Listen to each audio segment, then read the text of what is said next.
आप सभी को जय मसीह की। पिता परमेश्वर ने हमें आज एक और मौका दिया है कि हम उसके वचन से कुछ सच्चाइयों को जानें। और इससे पहले कि हम आगे बढ़ें, आइए प्रार्थना करते हैं। स्वर्गीय पिता परमेश्वर, हम आपको धन्यवाद देते हैं।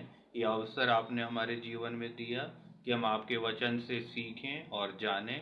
जो कुछ भी हम सीखते हैं उसके द्वारा हम अपने जीवन को ढालने पाएँ। पवित्र आत्मा, आप हमेशा हर एक की अगुवाई करिए। इस विनती को मैं प्रभु यीशु मसीह के नाम से मांगता हूँ, आमीन। तो आज हम पवित्र शास्त्र वचन में से उस भाग को देखेंगे जो कि प्रभु यीशु मसीह के जन्म से संबंधित है।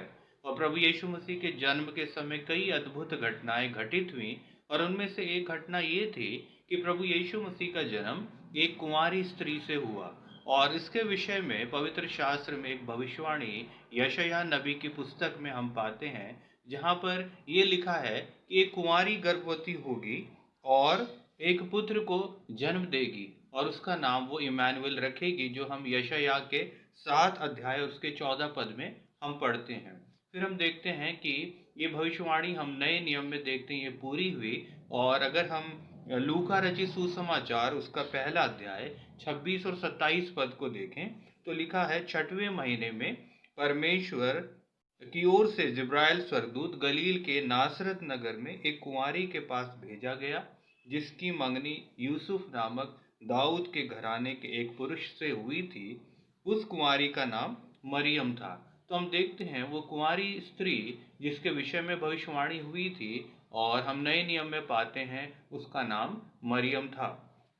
और हम देखते हैं यहाँ पर कि मरियम के द्वारा प्रभु यीशु मसीह इस दुनिया में आए। और पिता परमेश्वर ने ये जैसा कि दाऊद के घराने में वायदा किया था, और कि दाऊद का वंश सदैव चलता रहेगा, उसका घराना यूं ही चलता रहेगा, उसकी गद्दी सदैव बनी रहेगी, जैसा कि हम दूसरा शमूएल और उसके 7 अध्याय और 16 पद में हम पढ़ते हैं। तो आज हम मरियम के जीवन से कुछ बातों को सीखेंगे। और हम पहली बात ये देखते हैं कि मरियम नासरत नगर की रहने वाली थी, जो कि बहुत साधारण सा नगर था और ज़्यादा प्रसिद्ध नगर नहीं था, जैसे कि हम आजकल देखते हैं मुंबई, दिल्ली और चेन्नई और बेंगलोर कितने प्रसिद्ध नाम हैं, लेकिन नासरत ऐसा नगर प्रसिद्ध नगर नहीं था।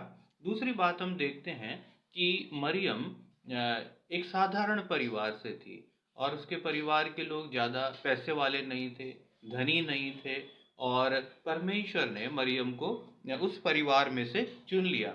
और क्यों? क्योंकि वो राजा दाऊद की वंशज थी, और उसका मंगेतर यूसुफ भी राजा दाऊद का वंशज था।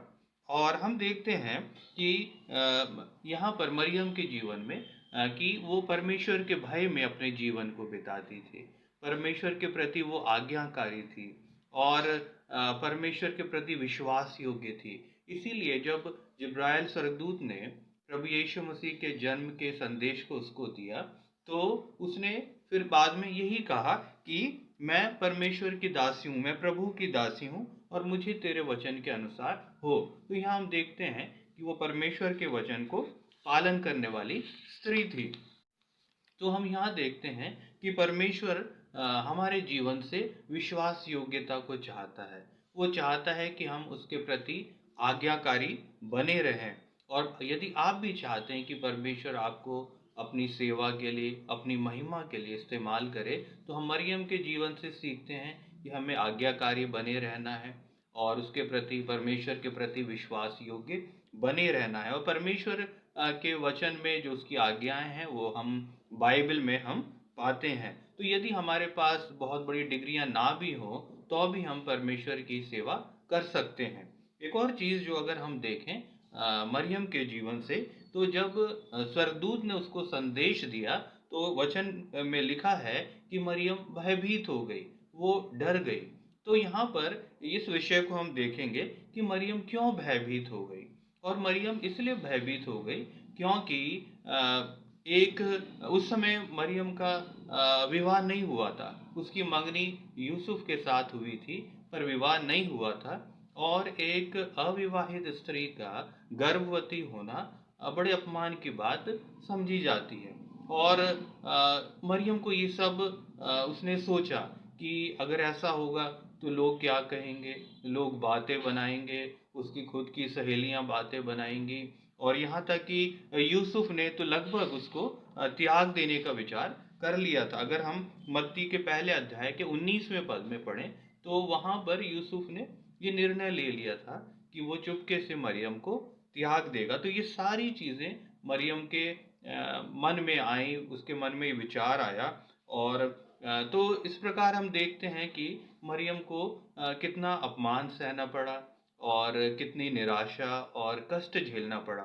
जब वो गर्भवती थी तो फिर उसी समय ये आज्ञा निकली वहाँ के सम्राट की ओर से कि जितने भी लोग हैं उनको नाम लिखाने के लिए अपने अपने नगर को जाना है, अपने गांव की ओर जाना है।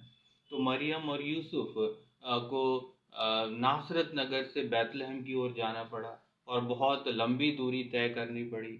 और मरियम गर्भवती थी, और ऐसे समय आजकल तो हम देखते हैं कि कई आरामदायक गाड़ियां हैं, कंफर्टेबल गाड़ियां हैं, लोग आराम से पहुंच जाते हैं। लेकिन उस समय मरियम के पास ये सारी सुविधाएं नहीं थी। तो उस समय की जो सवारी थी साधारण लोगों के लिए शायद गधे में बैठकर जाना, तो इतनी दूरी इस प्रकार से मरियम ने तय की। तो हम यहाँ देखते हैं कि मरियम को कितना कष्ट उठाना पड़ा। फिर वहाँ पर बैतलहम में जब ये लोग रहे और वहाँ पहुँचे तो वहाँ पर इनको रहने के लिए, ठहरने के लिए भी कोई स्थान नहीं मिला। सब जितनी सराय वहाँ पर थी सब भर चुकी थी।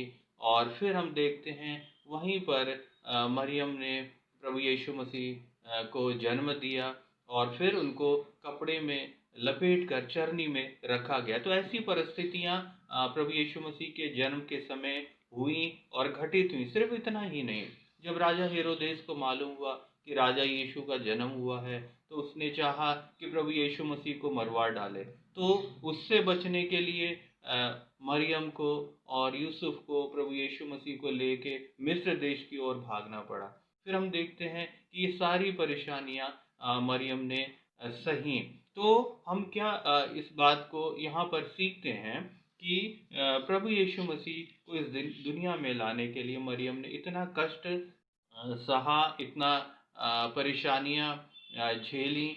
और हम भी अगर अपने जीवन की ओर देखें या लोगों की ओर देखें तो लोग कहते हैं कि ये लोग विश्वासी हो गए, मसीह पर विश्वास कर लिया तो शायद इनको बहुत पैसे मिले होंगे, और या इनको कोई घर मिला होगा, या शादी हो जाएगी, या और भी सुख सुविधाएं मिल जाएंगी। तो यहाँ हम देखते हैं कि मरियम को ऐसी कोई सुविधा नहीं मिली।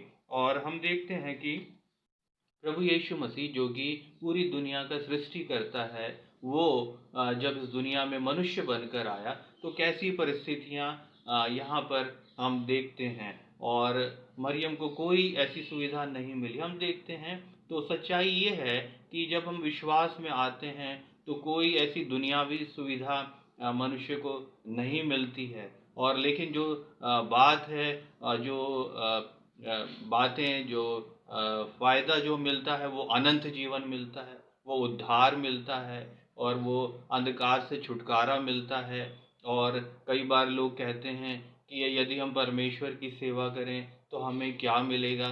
तो ये चीज़ें कई बार लोग ऐसा मोल भाव करने लगते हैं। तो हम परमेश्वर के वचन से ये सीखते हैं कि दुनियावी रूप से शायद कोई फायदा ना मिले, जैसा हम मरियम के जीवन से देखते हैं उसने कितना दुख सहा, अपमान सहा।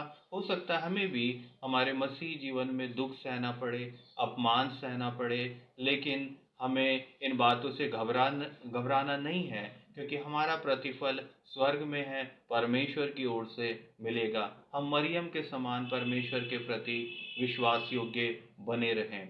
और मैं धन्यवाद देता हूँ कि आपने इन वचनों को सुना, और मेरी ओर से आप सभी को यीशु ख्रीष्ट जन्मोत्सव की बहुत सारी बधाइयाँ। परमेश्वर आप सबको बहुतायत से आशीषित करे।